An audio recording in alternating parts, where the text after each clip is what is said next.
ঈশ্বর না চাইলে মনে হয় কিছুই হয় না। আমি যখন সুস্থ ছিলাম তখন বহুবার ভেবেছি নারায়ণ পুজো করব, কিন্তু কি জানি কেন কিছুতেই কিন্তু করা হয়ে ওঠেনি। আজ বুদ্ধ পূর্ণিমায় আমি বহু বছর পর নারায়ণ পুজো করতে পারলাম। আর এখন আমি সুস্থ নই, কারণ আমি পায়ের লিগামেন্ট ছিঁড়ে পড়ে আছি। আমি নিজেই কাজ করতে পারি না, ঠিকঠাক মতো বসতে পারি না। আমাকে এখন পুরোটাই অন্যের ওপর নির্ভর করে করতে হচ্ছে, কিন্তু তবু কিন্তু এবার পুজোটা করেই ফেললাম। যাই হোক, দেখো আমি ডাইনিং টেবিলে বসে মিষ্টি কুমড়োটা কাটছি, কারণ আমি নিচে বসতেই পারবো না।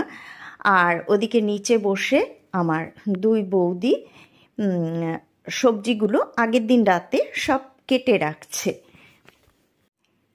তো ডাইনিং টেবিলে বসে কাটছি দেখে অনেকেই ভাববে কি ডাইনিং টেবিলে বসে কাটা হচ্ছে, কিন্তু এগুলো ঠাকুরকে ভোগ দেওয়া হবে না, একদমই আমরা নিজেরা, আমার পরিবারেরই অল্প কিছু লোকজন আমরা দুপুরবেলা খাবো, সেই জন্যই সবজিগুলো কাটা হচ্ছে। আর আলপনাগুলো দেখো কত সুন্দর হয়েছে, আমার বৌদি দিয়েছে এই আলপনাগুলো।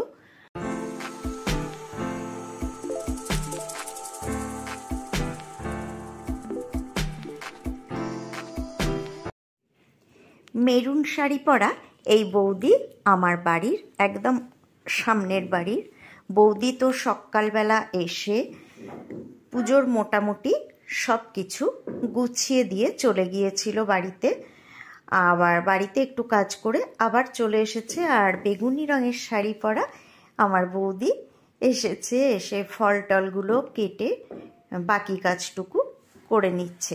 আর আমি ওপরের কিচেনে রান্না করছি আমাদের সবার খাওয়ার জন্য। প্রায় 20 জন মতো খেয়েছি আমরা, তো 20 জনের রান্না আমি করেছি। এবার আমাকে বারবারই কিন্তু সিঁড়ি ভেঙে ওঠানামা করতে হচ্ছে, কিন্তু এটা কিন্তু আমার একদমই এখন নিষেধ, কিন্তু কিছু করার নেই, যেহেতু আমার বাড়ির পুজো। আর আমার বাড়িতে কোথায় কি আছে, কোনটায় গিয়ে দেব, কিভাবে কি করব, এগুলো সবটাই আমাকে বলে দিতে হচ্ছে, হাতের কাছে এগিয়ে দিতে হচ্ছে। তাই জন্যে ওঠানামা করছি আর ওদিকে রান্নাও করছি। এখন আমি এই লাবড়াটা বসিয়ে দিচ্ছি। পুষ্পে ওম কুর্মায় নমঃ, হে দিগন্ত পুষ্পে কমলাসনায় নমঃ, হে দিগন্ত পুষ্পে ওম পিতৃভ্যৈ নমঃ, ওম সূর্যমন্ডল দ্বাদশকতনে নমঃ।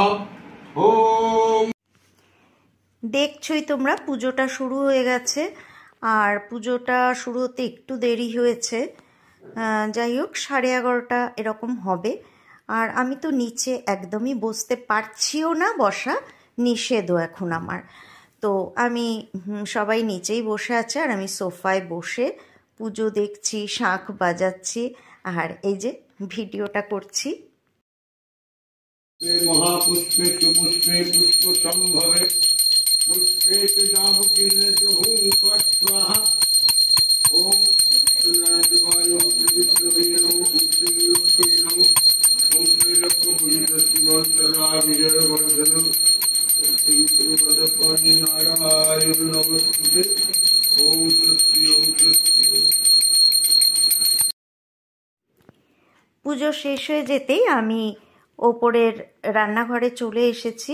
আমরা 4-5 জন উপোস করেছিলাম, আর তাছাড়া বাদবাকি যারা ছিল সবার জন্য আমি একটুখানি শরবত বানিয়ে নিলাম। আর এই যে সোফায় আমার বেয়াই মশাই বসে আছেন। তো 2 দিন আগে উনি ভীষণ অসুস্থ ছিলেন, আমি ধরেই নিয়েছিলাম উনি আসতে পারবেন না। যাই হোক উনি আসতে পেরেছেন, আমি ভীষণ খুশি হয়েছি। আর এদিকে গোলাপি শাড়ি পরে আমার ভাই বউ আর কুর্তি পরা, এটা হচ্ছে আমার ছেলের শালার বউ। তো ওদেরকেই আমি সব দায়িত্ব দিয়ে দিয়েছি যে তোমরাই সিন্নি মাখো, চালকলা মাখো, মেখে প্রসাদ সব তোমরাই বিতরণ করো বলতে তোমরা সাজিয়ে দাও। আর বিতরণ করেছে কিন্তু আমার হাজবেন্ড, আমার দাদা, মনে হয় ভাইঝিও গেছিল সাথে, আমি দেখিনি ঠিক, আমি ওপরে ছিলাম, 1-2 জনকে দেখেছি। যাই হোক এইভাবে কিন্তু এরা সবাই মিলে আমার কাজটা করে দিয়েছে।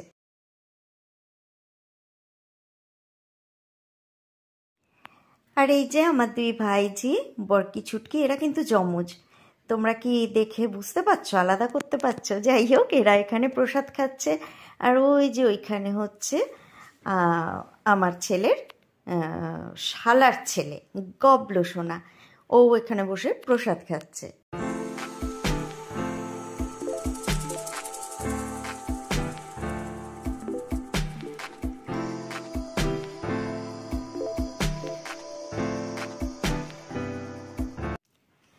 লাবড়া হয়ে গেছে, এবার দেখো চাপিয়ে দিয়েছি খিচুড়ি।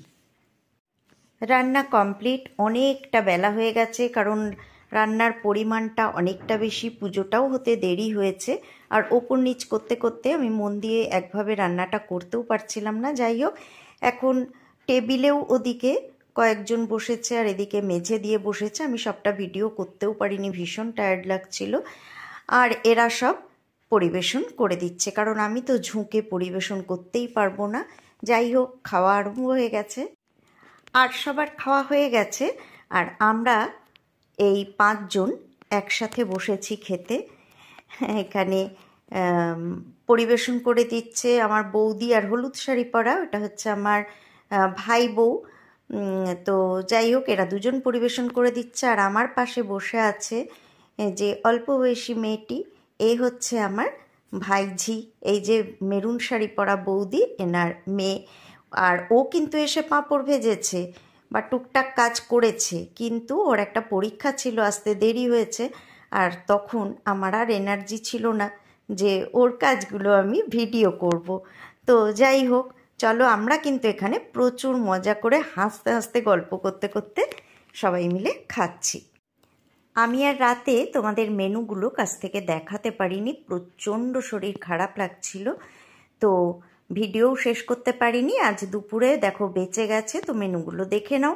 এখানে আছে খিচুড়ি, লাবড়া, আমের জেলি মতো করে চাটনি করেছি, আর এই পাঁপড়গুলো ভাজা, আর ছিল রসগোল্লা, সেটা এখন আর আমি নিইনি। তো এখন আমি খেতে থাকি, খেতে খেতে ভিডিও শেষ করে ফেলছি।